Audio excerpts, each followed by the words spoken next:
ada euforia gitu ya Kak Eja kalau ada terkait berita atau isu apapun gitu yang bahkan belum pasti itu biasanya juga sahamnya udah bergerak gitu. Oke, nah mungkin aku recap lagi. Jadi yang perlu kita perhatikan sebelum berinvestasi di saham itu pertama adalah kondisi berita atau yang sedang terjadi di saat ini gitu. Lalu juga lihat kondisi secara global juga, secara internasional apa yang sedang terjadi. Terus baru mengerucut ke emitennya. Nah tadi kan Mbak sempat mention trennya nih Mbak. Nah kalau misal dari aku pertanyaan tambahan, yang perlu kita perhatikan banget itu tren secara keseluruhan, secara general, atau tren secara kategorinya aja nih Mbak. Misalnya kayak infrastruktur aja, atau mungkin banking aja, atau gimana tuh Mbak? Oh oke. Berarti terkait sektor ya Kak Eja. Ya, Oke, kalau sektor yang perlu kita perhatikan, yang pertama itu makroekonominya dulu, teman-teman. Kondisi ekonominya dulu.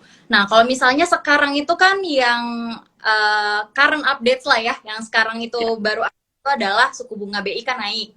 Nah, biasanya kalau suku bunga BI ini akan impact-nya kemana? Akan impact-nya ke bunga-bunga kredit yang naik juga.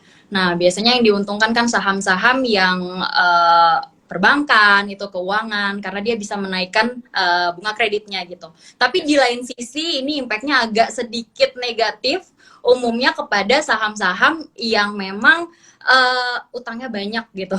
Jadi kalau bicara sektor berarti padat karya ya, yang Ya. biasanya padat karya, konstruksi gitu. Properti juga impact-nya negatif karena kan properti biasanya orang-orang pada beli skemanya KPR ya Kak Eja. Jadi Yes. kenaikan suku bunga itu pasti menjadi katalis negatif properti gitu. Jadi istilahnya kalau sektor pasti kondisi ekonominya dulu. Kemudian apa yang diuntungkan dari kondisi ekonomi itu, apa juga yang tertekan dari ketika kondisi ekonominya lagi kayak gitu. Gitu. I see, oke. Nah, sesuai dengan topik kita di IG Live kali ini nih Mbak, dari secara judul tadi, jadi mana yang lebih baik untuk investasi reksadana saham atau investasi di saham?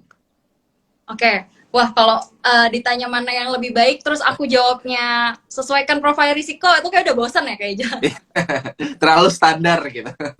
Iya, mana yang lebih baik investasi reksadana saham atau investasi ke saham langsung? Saranku untuk teman-teman yang memang newbie atau pemula, sebaiknya investasi reksadana saham dulu aja teman-teman. Gitu. Jadi jangan teman-teman hanya modal ikut-ikut atau modal nekat gitu udah langsung terjun ke saham tanpa punya bekal apapun gitu. Jadi saranku mana yang lebih baik?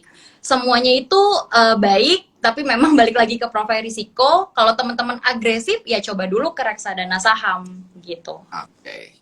Nah, tadi kan juga sempat dimention kita membahas soal sektor nih Mbak. Misalnya kayak suku bunga Bank Indonesia naik, sektor ini diuntungkan, sektor ini apa lagi sedang merugi atau sedang posisinya lagi negatif. Nah, kalau di saham itu kan kita bisa diversifikasi kan Mbak ya. Kita bisa yang Betul. tadinya kita mempunyai saham ini terus kita diversifikasi ke sektor yang lain. Nah, untuk di reksadana penting nggak sih Mbak diversifikasi ini?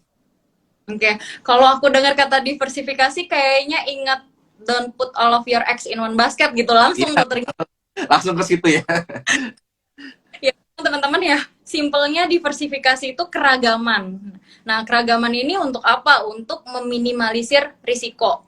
Kalau bicarain diversifikasi di investasi saham, memang harus gitu ya. Kayak ibaratnya kita punya saham A yang apa sektornya perbankan, yang satu lagi saham B sektornya jangan perbankan lagi gitu. Jadi kalau perbankannya lagi diuntungkan, yang saham ini lagi tertekan, ada yang cover gitu ya, ada potensi keuntungan dari si perbankan ini gitu. Nah, bicara diversifikasi reksadana perlu atau enggak? Perlu juga gitu. Karena ya gimana balik lagi. Reksadana walaupun minimal risiko apa ya, risikonya rendah sekalipun potensi risiko tersebut tetap ada, teman-teman.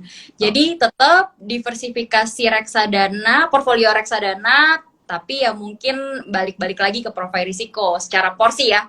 Kalau misalnya konservatif, ya pertebalnya di RDPU yang secara risikonya rendah. Kalau misalnya yang agresif, ya pertebalnya di equity fund atau saham yang secara tinggi. Paling gitu sih, harus sih Kak Eja kalau menurutku ya. Betul, pokoknya yang penting don't put your money in one basket ya. Iya, betul. Oke, nah aku sekarang mau coba buka-buka pertanyaan dari warganet. Sebentar, aku coba pilih-pilih dulu.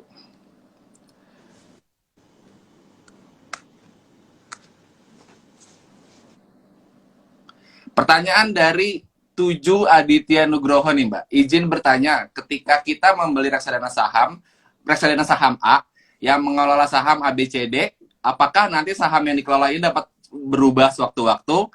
Dan kalau misalnya bisa berubah itu jangka waktunya berapa lama tuh Mbak? Oke, gimana pertanyaannya? Sorry, Kak Eja. Dari Aditya Nugroho, Tujuh Aditya Nugroho.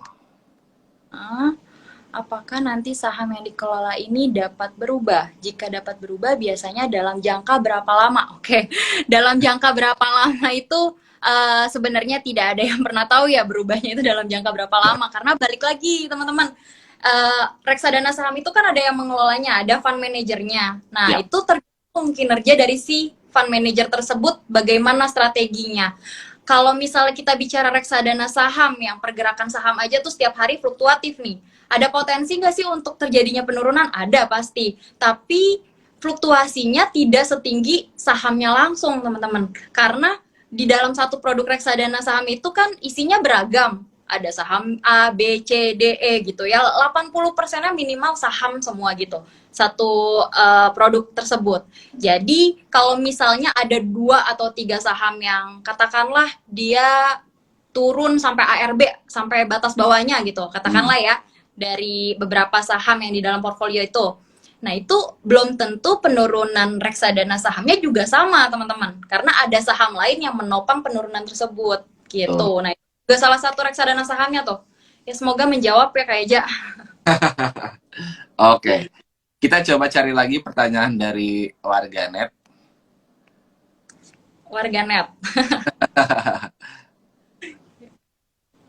Nih, pertanyaan dari Erika Paramita nih, Kak Cisti. Kak Cisti, apa dampak kenaikan suku bunga Bank Indonesia terhadap reksadana pasar uang? Wah, keren banget Kak Erika pertanyaannya. Thank you nih pertanyaannya. Oke, dampaknya kenaikan reksadana suku bunga Bank Indonesia terhadap dana pasar uang. Nah, dampaknya itu lebih kepada dampak positif Kak Erika. Kenapa? Karena kalau kita lihat reksadana pasar uang itu kan underlying asetnya mayoritas ke deposito gitu ya. Nah, kalau suku bunga acuan BI naik, biasanya diikuti sama bunga kredit yang naik, bunga deposito yang naik gitu. Jadi akan lebih menarik dari sisi imbal hasil di reksadana pasar uang. Jadi dampaknya apa? Dampaknya positif untuk reksadana pasar uang. Oke. Nah, pertanyaan selanjutnya dari pertanyaan yang sudah aku siapkan nih Mbak Cisti. Apakah ada perbedaan, apakah perbedaan dari reksadana dengan ETF nih Mbak? Oke, reksadana dengan ETF. Nah, mungkin kayaknya teman-teman juga agak asing ya kayak dengar ETF ya. Iya. Jadi ETF itu Exchange Traded Fund nih teman-teman, atau singkatnya adalah reksadana kontrak investasi kolektif, reksadana KIK, yang memang unit penyertaannya itu diperdagangkan di jam bursa, di jam saham. Nah, simpelnya lagi, ETF itu adalah reksadana yang diperjualbelikan pada saat perdagangan saham gitu. Nah, perbedaannya ya tadi ya, pertanyaannya Kak Eja. Ya, perbedaan reksadana dengan ETF. Oke, perbedaan reksadana dengan ETF itu adalah yang pertama satu, reksadana itu kan berisikan, khususnya reksadana saham ya, reksadana saham itu kan biasa berisi saham-saham nih teman-teman. Kalau ETF itu biasanya berisikan indeks gitu, jadi underlying asetnya adalah indeks acuan, IDX 80, LQ45 gitu, banyak macam, ada yang indeks-indeks syariah gitu juga ada ya ETF-nya.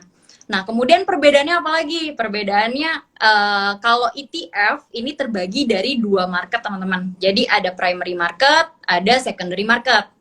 Nah, kalau primary market itu teman-teman bisa beli melalui dealer partisipan. Kalau secondary market untuk ETF, teman-teman juga bisa beli dari sekuritas, dari Ajaib gitu. Itu ada, nanti ada kode tikernya masing-masing. Nah, perbedaannya lagi dari satuan pembeliannya. Kalau primary market, teman-teman bisa beli dengan jumlah yang besar. Jadi ibaratnya minimal belinya itu 1 basket atau 1000 lot. 1000 lot itu 100.000 unit penyertaan. Banyak banget. Nah, kalau yang secondary market, ini teman-teman bisa beli lewat sekuritas, lewat Ajaib ya. Nanti kode tikernya kan mengikuti gitu. Nah, minimal pembeliannya mengikuti saham. minimal pembeliannya adalah satu lot gitu. Satu lot sama dengan 100 unit penyertaan. Ya paling perbedaannya itu kayaknya. Oke. Aku coba cari lagi pertanyaan-pertanyaan dari warganet.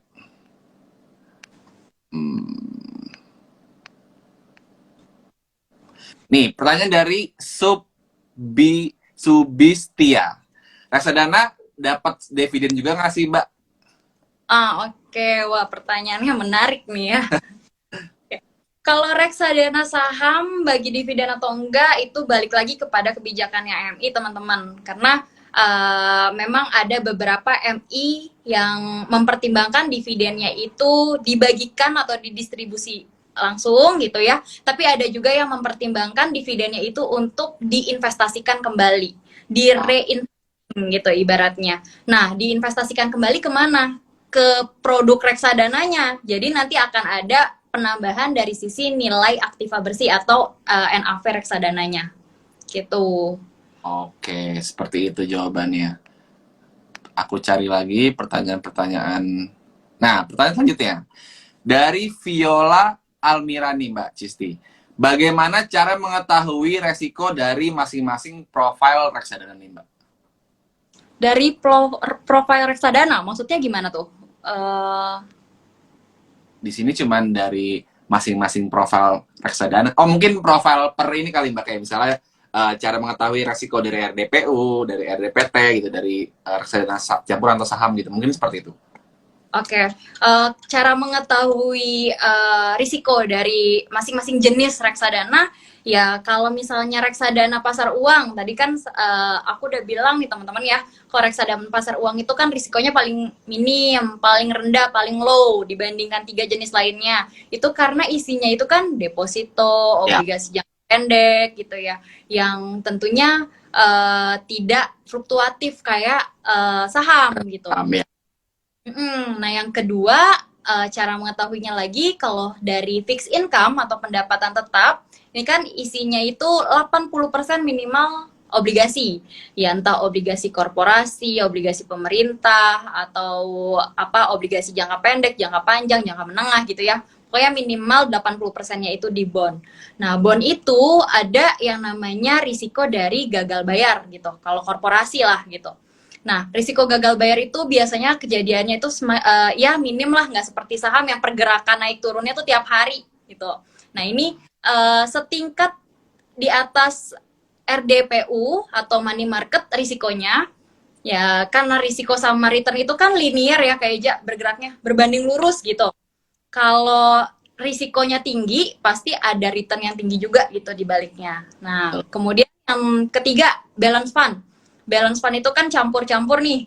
Ada bondnya, ada deposito, ada juga saham. Nah, karena udah ada saham yang secara daily aja tuh harganya Fluktuatif. bisa naik turun gitu ya, sangat volatil gitu. Nah, itu pasti risikonya juga lebih tinggi dibandingkan dua lainnya, tapi secara return juga mampu memberikan return lebih tinggi juga.